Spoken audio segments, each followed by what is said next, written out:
गजाननं भूतिगणादिसेवितम् कपेतजम्बूफलचारुभक्षणम् उमासुतं शोकविनाशकारिकं नमामि विघ्नेश्वरपादिपङ्कजम् वक्रतुण्डे महाकारि सूर्यकोटिसमप्रभा निर्विघ्नं कुरु मे देव सर्वकार्येषु सर्वदा कर्पूरगौरं करुणावतारं संसारसारं भुजगेन्द्रहारं सदा वसन्तं हृदयारविन्दे भवं भवानी सहितं नमामि। बोल शंकर भगवान की, वेद व्यास जी महाराज की, हनुमान जी महाराज की जय। श्री कृष्ण गोविंद हरे मुरारी हे नाथ देवा। श्री कृष्ण गोविंद हरे मुरारी हे नाथ वासुदेवा हे नाथ नारायण वासुदेवा हे नाथ नारायण वासुदेवा। श्री कृष्ण गोविंद हरे मुरारी हे नाथ वासुदेवा श्रीमन्नारायण नारायण नारायण श्रीमन्नारायण लक्ष्मी नारायण नारायण नारायण लक्ष्मी नारायण नारायण हरि नारायण नारायण नारायण हरि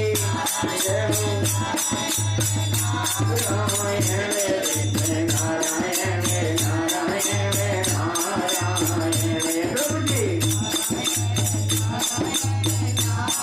लक्ष्मी नारायण भगवान की जय। गलती के रक्षक हो हनुमान जी, लैके गदा चहु मोरे सिधियावो। जो कोई दुष्ट निकेतन आवे, ताई महाप्रभु मारी भगाओ। जो धर ध्यान कथा सुनी है, ताके धन धान्य और पुत्र बढ़ावो। अविनती हमारे यही हनुमान जी, छोड़ी के गढ़ी तुम यहाँ चले आओ। बैल चढ़े शिव जी मिले, गरुड़ चढ़े भगवान, सिंह चढ़ी माता मिले, तेरे पूरन सारे काम कथा प्रारंभ होते हैं। सुनो वीर हनुमान, राम लक्ष्मण जानकी, सदा करो कल्याण। बोल गोविंद भगवान की, तुलसा महारानी की, गंगा मैया की, हनुमान जी महाराज की जय। गौ माता की जय। बोल कार्तिक महात्म की।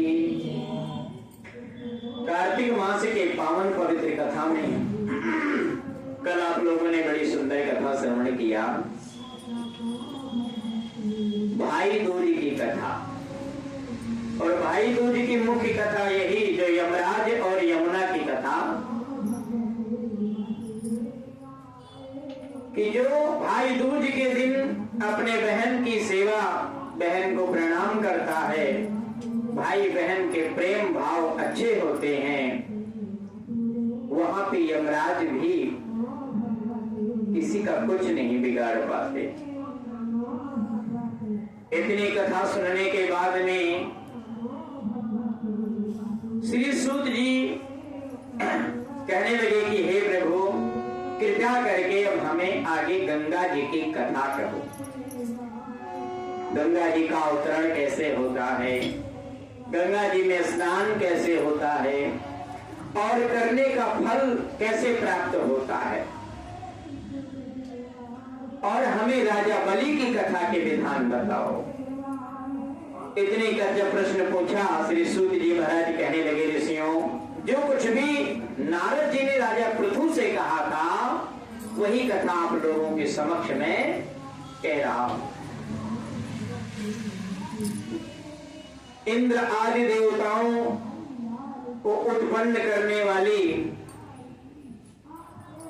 कश्यप ऋषि के दो पत्नियां थी।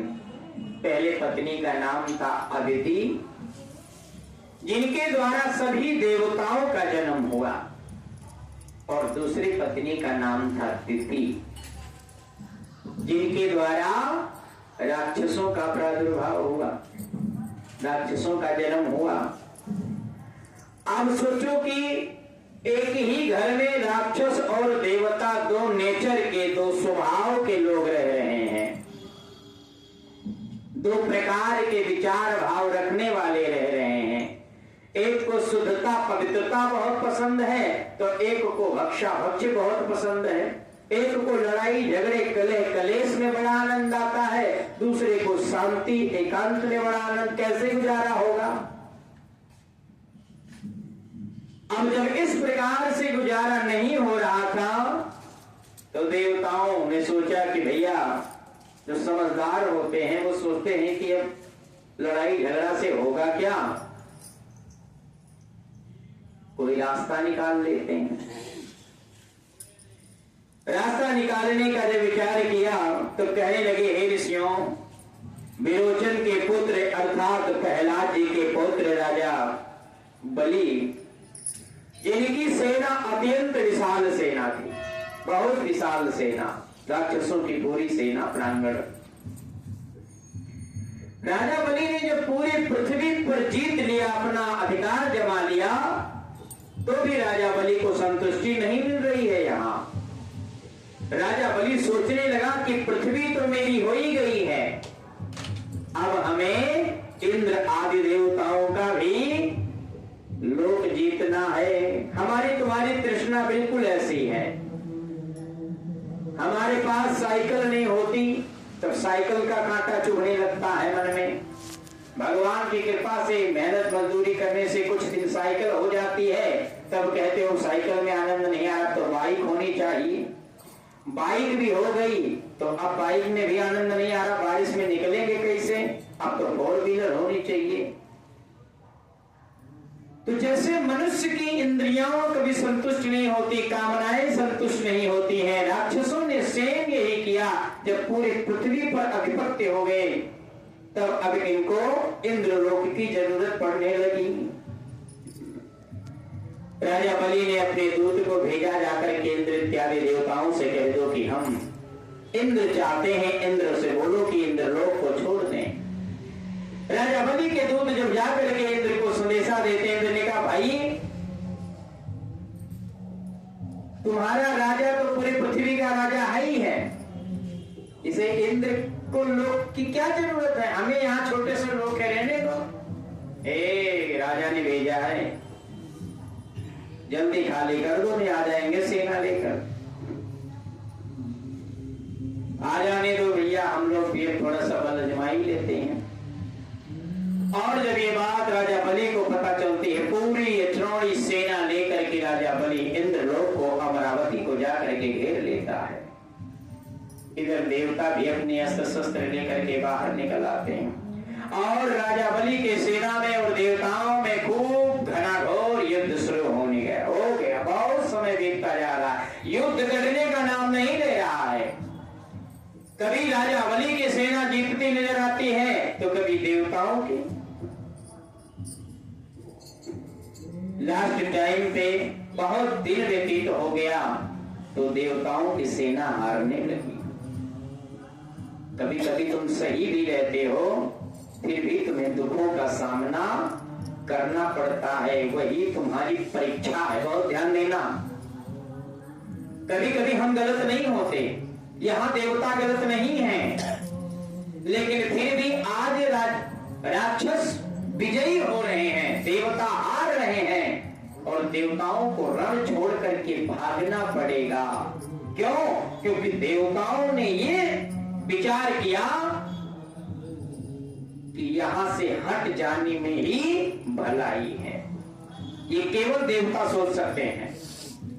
अगर घर में, परिवार में, मित्र में, भाई में इत्यादि में ये कथा सिखाती है कि कहीं भी तुम्हारा मत बोल गोविंद भगवान की, कहीं से भी यदि मतभेद हो जावे तो प्रयास करो कि देवता बन करके दिखाओ, राक्षस बन करके नहीं।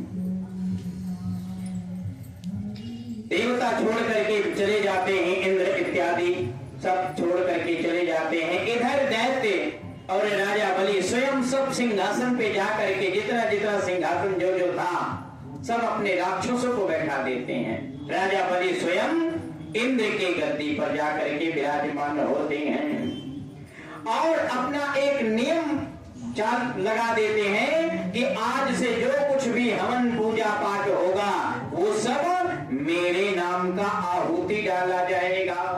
जैसे कहते हैं ना, श्री गणेशाय नमः स्वाहा, तो नहीं भैया, ओम बलि देवाय नमः स्वाहा, यानी सब हमारे नाम से होगा।